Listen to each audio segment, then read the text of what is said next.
অবিলম্বে চরম শাস্তি দেওয়ার দাবিতে এই মিছিল চলছে।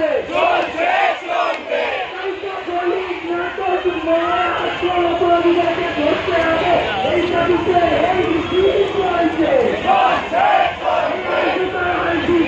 মাঠে ধরতে হবে এই দাবিতে এই মিছিল চলছে।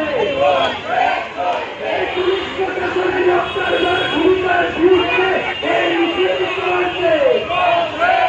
এই পুলিশ তুমি অপরাধীদেরকে ডাকছো কেন তাই দাবিতে এই মিছিল চলছে।